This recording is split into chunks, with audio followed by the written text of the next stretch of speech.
आदाब बच्चों, आज हम एक प्यारी सी नज़म पढ़ने जा रहे हैं जिसका अनवान है ज़र्रों को भी इंसान बना दो।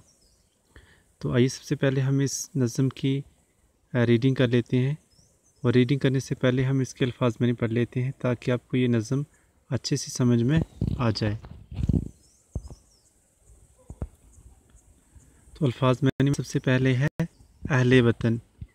अहले वतन होता है वतन के लोग।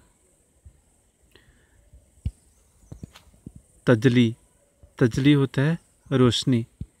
कामल, कामल ऐसा शख्स यानी ऐसा व्यक्ति जो किसी इल्म या हुनर को पूरी तरह जानता हो, किसी फ़न में कमाल रखता हो, यानी कि ऐसा कोई शख्स जिसको किसी काम में महारत हासिल हो, उसको हम कहेंगे कामल। इम्कान में होना, बस में होना, काबू में होना। गुलजार, गुलजार होता है बाग। उसके बाद है तफरीक, फ़र्क करना, फूट डालना। कुव्वत, ताकत। तन, जिस्म। बावकार, इज़्ज़त वाला। तो ये थे इसके अल्फाज मैंने। आइए अब हम नज़म की रीडिंग करते हैं।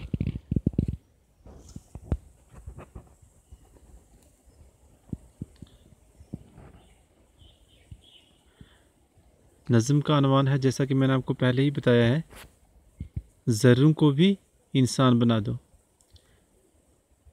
ए अहले वतन, जाने वतन बन के दिखा दो, तुम खाक के ज़र्रों को भी इंसान बना दो।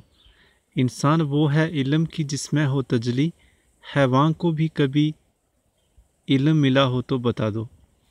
खुद भी पढ़ो बनने के लिए आलम व कामल, अनपढ़ कोई मिल जाए तो उसको भी पढ़ा दो। हो इल्म तो फिर क्या नहीं इम्कान है तुम्हारे, तुम चाहो तो जंगल को भी गुलजार बना दो। कांटों को जहालत के अलग काट के फेंको, तुम इल्म के फूलों से नया बाग खिला दो। है मुल्क में तफरीक जहालत के सबब से, तुम इल्म की कुव्वत से ये झगड़ा ही मिटा दो। बे इल्म का जीना भी है एक किस्म का मरना, जैसे तन्ने बेरूह जला दो के दबा दो। इस नज़म को लिखने वाले शायर हैं सिमाव अकबर आबादी। इन्होंने ये नज़म लिखी है। तो आइए अब हम इस नज़म की तशरीह कर लेते हैं। सबसे पहली लाइन है, ये सबसे पहले जो दो मिसरे हैं इनकी तशरीह हम करते हैं। ए अहले वतन, जाने वतन बन के दिखा दो, तुम खाक के ज़र्रों को भी इंसान बना दो। अहले वतन होते हैं वतन के लोग। जाने वतन होते हैं वतन की जान यानी मुल्क की जान। खाक होते हैं मिट्टी और ज़र्रे होते हैं छोटे छोटे टुकड़े। तो यहाँ पर शायर साहब ये फरमा रहे हैं कि ए वतन के लोगों, तुम अपने वतन की जान बन के दिखा दो, और जो भी खाक के ज़र्रे हैं उनको तुम इंसान बना दो। इसके बाद दूसरा मिसरा है, इंसान वो है इल्म की जिसमें हो तजली, हैवान को भी कभी इल्म मिला हो तो बता दो। यानी कि इंसान वही है जिसमें इल्म की तजली हो। इल्म होता है ज्ञान और तजली होता है रोशनी, जैसे कि हमने पहले भी पढ़ा है। यानी कि इंसान वही है जिसमें ज्ञान की रोशनी हो। अगर हैवान यानी जानवर को भी कभी इल्म मिला हो, ज्ञान मिला हो तो बता दो। यानी कि हैवान को कभी इल्म नहीं मिलता। हो इल्म तो फिर क्या नहीं इम्कान है तुम्हारे, तुम चाहो तो जंगल को भी गुलजार बना दो। यानी कि अगर ज्ञान है तो फिर सब कुछ इम्कान में होता है, सब कुछ काबू में होता है। इम्कान में होना यानी काबू में होना, बस में होना, फिर सब कुछ बस में होता है। अगर तुम चाहो तो जंगल को भी गुलजार बना सकते हो। गुलजार यानी बाग। अगर तुम्हारे पास ज्ञान है तो तुम जंगल को भी बाग बना सकते हो। कांटों को जहालत के अलग काट के फेंको, तुम इल्म के फूलों से नया बाग खिला दो। जहालत होती है अनपढ़ता, गरीबी, और इल्म होता है ज्ञान, जैसा कि मैं पहले बता चुका हूँ। कांटों को जहालत के अलग काट के फेंको, यानी कि जो अनपढ़ता के कांटे हैं, जो गरीबी के कांटे हैं, उनको काट के तुम फेंक दो। तुम इल्म के फूलों से नया बाग खिला दो। यानी कि तुम ज्ञान हासिल करो, इल्म हासिल करो और इल्म के फूलों से एक नया बाग जो है उसको खिला दो।